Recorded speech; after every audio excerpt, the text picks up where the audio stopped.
Hello everybody. Today in the continuation of the lecture we will discuss one more numerical here, one more mathematical question we will discuss here of electrical machines. Now electrical machines we are going to discuss here via Learning Education Center platform. It's an educational platform. तो आज एक educational platform learning education platform के माध्यम से electrical machines को discuss करेंगे. Electrical machine का एक न्यूमेरिकल करेंगे. So we will discuss here one numerical which is asked in GATE paper. तो गेट के इंजीनियरिंग में, क्योंकि इंजीनियरिंग एग्जाम्स में या इलेक्ट्रिकल इंजीनियरिंग में इलेक्ट्रिकल मशीन्स को पढ़ाया जाता है. Electrical machines are of great importance. या फिर जहां कहीं भी इंडस्ट्रीज में मशीन्स आर देयर और उसमें ये क्वेश्चन जो है, this question belongs to induction motor. तो induction motor, 3 phase induction motor का ये क्वेश्चन है. So this is what a question, a query of 3-phase induction motor which is belonging to electrical machine we are going to study here.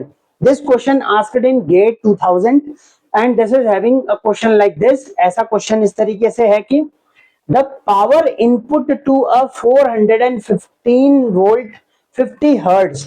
अब एक input power है. Now the input power means P in. इसका मतलब input power. अब किसी machine को input power दे रहे हैं टू अ 414 वोल्ट 50 हर्ट्ज 6 पोल.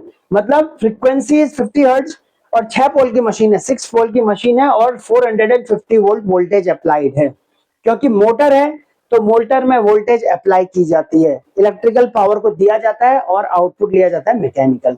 ऐसे अगर जनरेटर का क्वेश्चन होता तो generator question the input will be what, mechanical, and the output would be what, output would be electrical. तो फिलहाल ये इंडक्शन मोटर का क्वेश्चन है, इसीलिए इनपुट पावर होगी और इनपुट पावर भी होगी तो और इनपुट वोल्टेज भी अप्लाइड होगी. अप्लाइड मतलब supply voltage.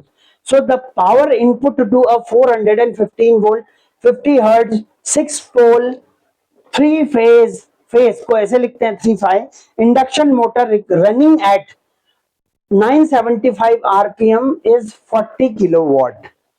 The stator loss are 1 kilowatt and friction and windage losses total 2 kilowatt. The efficiency of the motor is, तो efficiency निकालनी है मोटर की, क्या 92.5% होगी या फिर 90% होगी, 91% होगी या 88% होगी, इस तरीके से बताना है. तो आप क्वेश्चन को देखने से पहले एक बार देख लेते हैं कि क्या क्या पूछा हुआ है. पूछा है कि इनपुट पावर किसी 3 फेज इंडक्शन मोटर में डाली और वोल्टेज है 415 वोल्ट इंसर्ट किया यानी अप्लाई किया, और 3 फेज है तो ऑब्वियसली बात है 340 वोल्ट से ही पता चल रहा है रेटिंग से. वोल्टेज की रेटिंग अगर सिंगल फेज होती तो 220 वोल्ट होता, कुछ और 230 इसके आसपास होता, लेकिन 415 वोल्ट है तो it means that it is what, 3 phase connection, 3 phase supply. तो 3 फेज में है तो 3 फेज इंडक्शन मोटर को ऑपरेट किया जा रहा है, फीड किया जा रहा है 315 जो है वोल्ट अप्लाइड वोल्टेज, और इनपुट पावर कितनी है 40 किलोवाट. 40 किलोवाट है. अब देखिए input power to a 3 phase induction motor is this, लेकिन बीच में इतने सारे पैरामीटर डाल दिए हैं कि ये इनपुट पावर के बाद रिदम टूट सकता है. यहां पर लैंग्वेज में पहुंचते पहुंचते ये 40 किलो वोल्ट तक भूल भी सकता है. इसीलिए जब तक अप टू द लास्ट पूरा इज न बोल दे या बोलने दे कि ये पैरामीटर ये है, चाहे बीच में कितने सारे अलग अलग पैरामीटर डाल दिए जाएं कि ये भी है ये भी है, तो छोड़ना नहीं है क्वेश्चन को. सो इसका मतलब द पावर इनपुट यानी input power to a 415 volt 50 hertz 6 pole 3 phase induction motor, 3 phase induction motor जो कि 6 पोल की है, 50 हर्ट्ज फ्रीक्वेंसी अप्लाई है, 415 वोल्ट वोल्टेज अप्लाई है, तो उसके लिए इनपुट पावर जो है, जो कि 3 फेज इंडक्शन मोटर जो रन कर रही है 975 और आरपीएम से, रिवॉल्यूशन या रोटेशन पर मिनट से, और इसके साथ साथ इस 40 किलोवाट. इसका मतलब P इन जो है इनपुट पावर जो है वो 40 किलोवाट लगाया गया है. What is the unit of what power, active power है. Now what the stator losses are 1 kilowatt, और स्टेटर का लॉस हो गया 1 किलोवाट, और फ्रिक्शन और वाइंडेज लॉसेस जो हो गए वो हो गए 2 किलोवाट. तो ऐसे में एफिशिएंसी निकालने. थोड़ा सा मशीन के बारे में इस क्वेश्चन को करने से पहले जान लेते हैं कि machine is what. Machine is an, if it is an machine may be what, it's an electromechanical device which converts either electrical energy to mechanical or mechanical energy to electrical. या तो इलेक्ट्रिकल मशीन इलेक्ट्रिकल एनर्जी को mechanical में बदलेगा या mechanical energy को electrical में बदलेगा। फिलहाल मोटर की बात है तो मोटर में क्या होता है कि एक रोटर पोर्शन है, rotating portion is called rotor और stating portion is called stator. और स्टेटर को जो है 3 फेज इंडक्शन मोटर में सप्लाई दी जाती है, 3 फेज सप्लाई। और स्टेटर के बाद यहाँ रोटर, ये जो रोटर घूमने वाला पार्ट रोटर होता है किसी भी मशीन का, और जो थमा हुआ स्टेटर स्टेडी स्थिर पोर्शन होता है वो स्टेटर होता है। तो स्टेटर और रोटर के बीच में एयर गैप होता है, इसको एयर गैप बोलते हैं, this is called as air gap. तो एयर गैप में भी पावर आती है, एयर गैप पावर आती है। तो कितनी पावर आएगी, जितनी पावर लगाई जाएगी स्टेटर से, स्टेटर जितना कंज्यूम रख लेगा अपने पास, जो बचेगा वो एयर गैप है। स्टेटर और रोटर के बीच की पावर, स्टेटर और रोटर के बीच में कितना शक्ति है, पावर है, ये है। फिलहाल अभी निकालेंगे। रोटर है और स्टेटर है, स्टेटर को 3 फेज सप्लाई दिया क्योंकि 3 फेज इंडक्शन मोटर है, और 3 फेज जैसे ही सप्लाई दी तो स्टेटर ने क्या किया, एक एयर गैप में पैदा कर दिया rotating magnetic field, rotate RMF, यानी रोटेटिंग और मैग्नेटिक फील्ड, रोटेट ऐसा मैग्नेटिक फील्ड जो घूम रहा है, यहाँ पे तैर रहा है। इस रोटेटिंग मैग्नेटिक फील्ड की वजह से इस स्टेटर में क्या पैदा हुआ, स्टेटर की वाइंडिंग में करंट पैदा हुआ, ईएमएफ पैदा हुआ, ईएमएफ के बाद इलेक्ट्रोमोटिव फोर्स के बाद करंट पैदा हुआ, और करंट पैदा होने के बाद उसमें भी मैग्नेटिक फील्ड यानी पैदा हो गया। तो फिर उस मैग्नेटिक फील्ड ने, इस घूमते हुए मैग्नेटिक फील्ड को जो यहाँ बीच में घूम रहा था, स्टेटर के मैग्नेटिक फील्ड ने घूमते हुए रोटेटिंग मैग्नेटिक फील्ड को चेज यानी पकड़ने की कोशिश करी, तो इसी को बोलते हैं स्लिप करना, फिसलना। तो इसका मतलब रोटर का जो मैग्नेटिक फील्ड है वो स्टेटर और रोटर के बीच में जो भी एयर गैप का फील्ड है मैग्नेटिक, उसकी पे फिसल रहा है, पकड़ कभी नहीं पा रहा है, इसलिए स्लिप निकाला गया। Slip is equal to NS minus NR upon NS। फिलहाल आ रहे हैं तो इस तरीके से, और इस तरीके से जो है चलता रहा मोटर, और इस तरीके से रोटर का पोर्शन घूम गया। अब क्या हो गया कि अब सबसे पहले क्या बोला है कि synchronous speed, air gap power निकालना पड़ेगा, क्योंकि एयर गैप पावर के बाद, एयर गैप पावर वो पावर है जो स्टेटर और रोटर के बीच में है, जो रोटर को धक्का मारेगी। तो इसीलिए एयर गैप पावर जो है वो कितनी होगी, टोटल इनपुट तो 40 किलोवाट था, और 40 में से स्टेटर ने अपने पास 1 किलोवाट रख लिया। 1 किलोवाट लॉस हो गया ना, उसपे 1 किलोवाट खप गया। कहां खपा, ये खपा स्टेटर पे एज एन लॉस, क्षति के रूप में, और लॉस मतलब हानि के रूप में। स्टेटर ने अपने चलने के लिए जो पावर ले ली वो कितनी, 1 किलोवाट अर्जित कर ली।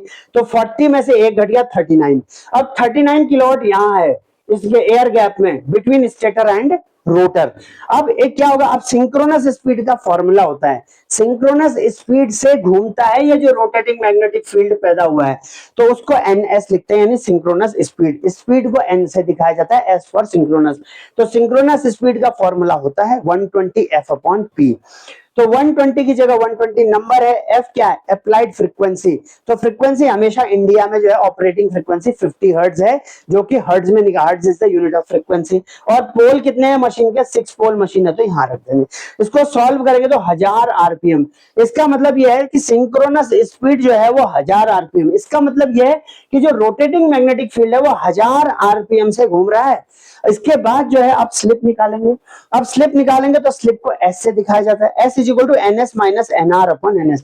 NR मतलब है रोटर की स्पीड, और NS मतलब सिंक्रोनस स्पीड। अब सिंक्रोनस स्पीड जो अभी निकाली 1000, और रोटर की स्पीड जिसमें इंडक्शन मशीन घूम रही है वो तो रोटर की स्पीड है, तो कितना है 975। तो इसीलिए 1000 माइनस 975 अपॉन 1000 सॉल्व करेंगे तो यहां से आ गया 0.025। तो स्लिप कर रही है, मतलब इतने नंबर से कोई भी रोटर जो है, रोटर स्लिप कर रहा है किसके, स्टेटर के सिंक्रोनस स्पीड पर। तो देन ग्रॉस पावर निकालेंगे। ग्रॉस पावर का एक फॉर्मूला है 1 माइनस S इंटू जितना यहां से लगा हुआ है ये वाला, ये एयर गैप पावर। तो एयर गैप पावर में 1 माइनस S कर देंगे तो ग्रॉस पावर, औसत पावर कितनी है। तो औसत पावर मतलब 1 माइनस S करेंगे तो यहां से S कर दिया, और यहां से इंटू 39 कर दिया। तो S की जगह पर अगर 0.025 लिख दिया तो 1 माइनस 025 इंटू दिस कर दिया तो ये आ जाएगा 38.025 किलोवाट। अब देखिए एक बात और, ग्रॉस पावर और भी कम आनी चाहिए, क्यों? क्योंकि यहाँ जो एयर गैप पावर 39 आ गया था, पहले 40 इनपुट पावर था, 40 इनपुट पावर के बाद एयर गैप में स्टेटर ने एक रख लिया, 39 यहाँ पे आ गया, तो फिर 39 के बाद अब कुछ पावर यहाँ भी तो खपेगी ना, खप गई तो कम हो गई, 38.029 हो गई, जो कि 39 से कम है।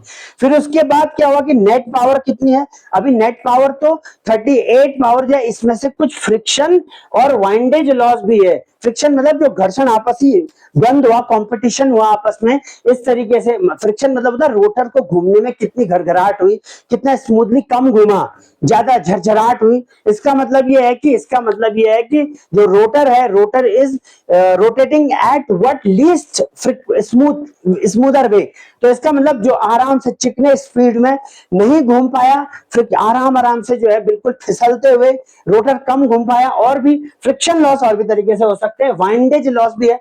तो फ्रिक्शन और वाइंडेज लॉस ये सारा का सारा कितना आ गया, 2 किलोवाट है। तो इसमें से अभी 38 में से 2 किलोवाट और लॉस कर देंगे पावर का।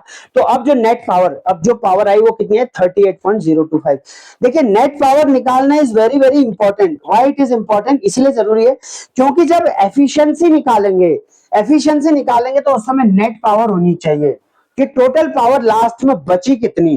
तो पावर बची 36.025 किलोवाट। दिस वन कहने का मतलब ये है कि टोटल अप्लाइड पावर 40 में से, टोटल अप्लाइड 40 में से कितनी बची, 36, 4 के करीब, 4 किलोवाट खप गई लॉस में, टोटल सारे लॉस।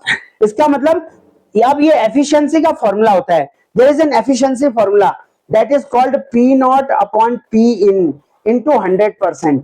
तो इसका मतलब output power upon input power into 100%। तो आउटपुट पावर कितना है, 36.025 आया टोटल नेट सारा घटाने के बाद, 36.025, और इनपुट पावर 40 डाली थी। जब इसको सॉल्व करेंगे इंटू 100 करेंगे तो 90% के करीब ही आएगा। Answer is this, B portion 90%। So इसका मतलब what, this is an electrical machine question. Electrical machine question में निकालने के लिए आया कि कितनी एफिशिएंसी है मोटर की। मोटर यहां पर दे रखी है 3 फेज इंडक्शन मोटर। और इलेक्ट्रिकल मशीन में दो पार्ट होते हैं, stator and rotor. Stator is the stationary part, जो घूमता नहीं है, किसी भी मशीन में स्थिर और थच बना रहता है। और जो घूमता है, जो रोटेटिंग होता है, घूमने वाला रिवॉल्विंग पार्ट होता है, वो रोटर होता है। तो इसीलिए रोटर पोर्शन घूमता है, स्टेटर रुका रहता है। और 3 फेज इंडक्शन मोटर में स्टेटर में सप्लाई देते हैं, इसकी वजह से, सप्लाई देने की वजह से, 3 फेज सप्लाई देने की वजह से रोटेटिंग मैग्नेटिक फील्ड पैदा होता है स्टेटर और रोटर के गैप में, जो कि धक्का मारता है रोटर को, और रोटर को क्या करता है, रोटर की वाइंडिंग में करंट बहाता है, ईएमएफ। फिर ईएमएफ पैदा होता है, और ईएमएफ पैदा होने से, ईएमएफ पैदा होता है, रोटर में करंट पैदा होता है, और इसके साथ साथ वहां पर क्या पैदा होता है, और वहां पर इस तरीके से, क्योंकि यहां से जब मैग्नेटिक फ्लक्स पास करेगा एयर गैप से और रोटर में मार करेगा, रोटर के वाइंडिंग्स में लगेगा, तो ऑब्वियस सी बात है कि D phi upon D T, phi मतलब flux, change of flux with respect to time is equal to E, EMF. EMF के बाद करंट पैदा होगा वाइंडिंग्स में, किसकी, रोटर की तारों में। और रोटर के बाद जब करंट पैदा होगा तो उसकी वजह से मैग्नेटिक फील्ड पैदा होगा, क्योंकि करंट में मैग्नेटिक इफेक्ट होता है। और वो मैग्नेटिक फील्ड इस स्टेटर और रोटर के बीच में घूमते हुए मैग्नेटिक फील्ड को पकड़ने की कोशिश करेगा, चेस करने की कोशिश, इसीलिए स्लिप होगा, स्लिप। इसलिए स्लिप हमेशा सिंक्रोनस स्पीड और रोटर स्पीड के बीच में होती है। सो दिस इज व्हाट, क्योंकि रोटर फिसल रहा होता है स्टेटर के किस पे, स्पीड पे, तो that is why it is called slip, का मतलब फिसलना ही होता है। तो इसीलिए the power input to a 415 volt 50 hertz 6 pole 3 phase induction motor running at 975 RPM is 40 kilowatt watt, and the stator loss is 1 kilowatt, friction and windage loss 2 kilowatt, the efficiency is 90%. how, air gap power 40 minus 1, मतलब 40 total input है, उसमें से stator ने एक रख ली, तो कितना बचा, 39, जो कि स्टेटर और रोटर के गैप में आ गई। इसके बाद स्लिप निकाला, slip is equal to NS minus NR upon NS. अब एन और एनएस कैसे निकाला था, synchronous speed 120 F upon P, 120 की जगह 120, एफ की जगह 50 हर्ट्ज लगा हुआ है, और पोल है 6 पोल की मशीन है, और 4 पोल भी हो सकती थी, 8 पोल डिपेंड करता है, यहाँ फिलहाल 6 पोल है। तो 100 आरपीएम, 100 आरपीएम को यहाँ पे रखेंगे एनएस की जगह पर, एनआर जो है 975 दे रखा है, रोटर की स्पीड, रोटर स्पीड, एन मतलब स्पीड, तो 975 upon 100 0.025, then gross power is equal to 1 minus S into 39, यानी जो भी गैप पावर होगी 38। अब 38 में से 2 किलोवाट फ्रिक्शन और वाइंडेज लॉस भी घट जाएगा तो बचा 36। एफिशिएंसी होती है output power upon input power. Output जो हो गया वो टोटल नेट है 36, यहाँ पे रख दिया, और इनपुट जो है वो 40 है। सॉल्व करके देखा तो 90% आ गया, यहाँ से सॉल्व करके आ गया। ठीक, so this is what all about electrical machine का एक न्यूमेरिकल था, which is asked in GATE 2000 में पूछा गया एक क्वेश्चन है, वेरी इंपॉर्टेंट। और यहाँ पर जो सप्लाई का मोड है वो 3 फेज है। देखिए 3 फेज में जितना ज्यादा फेज बढ़ेंगे उतनी ज्यादा पावर ट्रांसफर बढ़ता है, उतना ज्यादा पावर ट्रांसफर हो सकता है। तारें एक फेज में एक होती है, 3 फेज में 3 होती है, एक न्यूट्रल तो दोनों में केस में होता ही है। घरों में सिंपली जो डोमेस्टिक लोड होता है उसमें सिंगल फेज आता है, और जो इंडस्ट्रियल लोड होता है उसमें 3 फेज होता है। फिलहाल इतना देख लेंगे। ये जो है इतना अभी देखा एजुकेशन लर्निंग एजुकेशन सेंटर या लर्निंग एजुकेशनल प्लेटफॉर्म से इस तरीके के इलेक्ट्रिकल मशीन का एक न्यूमेरिकल देखा, जो कि ऑलरेडी किसी क्वेश्चन में आया। ये numerical university exams, college exams में भी आ सकता है, एज एन व्हाट जो रेगुलर एग्जामिनेशन होते रहते हैं सेमेस्टर के। However this is very helpful session for knowing the what somehow the induction motor. One more thing, efficiency of motor is what here is 90%. इसका मतलब maximum efficiency is supposed to be 100%. अगर completely 100% तब होगा जब complete absolutely जो pure efficiency होगी, और ऐसा 100% कभी एफिशिएंसी इतना हो नहीं पाती है। अगर एफिशिएंसी 1 दे रखी है तो इसका मतलब एब्सोल्यूट टर्म में वो 1 है, अगर उसको इंटू 100 करेंगे परसेंटेज टर्म में तो वो 100% है। अगर यहाँ पर 0.9 बोलेगा तो इसका मतलब 90% है। वो 0.9 मतलब एब्सोल्यूट वैल्यू में बोल रहे हैं। So that is why this is all about the electrical machine numerical question. However as we will go ahead in the theory portion of the numerical in the theory portion of the electrical machine, in the phasor diagrams भी बनाएंगे, then we will discuss all thoroughly here the electrical machines very deeply, and we will also discuss somehow the what different methodology। एक question को हम कई सारे methodology से भी कर लेंगे, और इसके साथ साथ जो है जो भी राइटिंग क्वेश्चंस होंगे that we will discuss, short answer type question we will also discuss.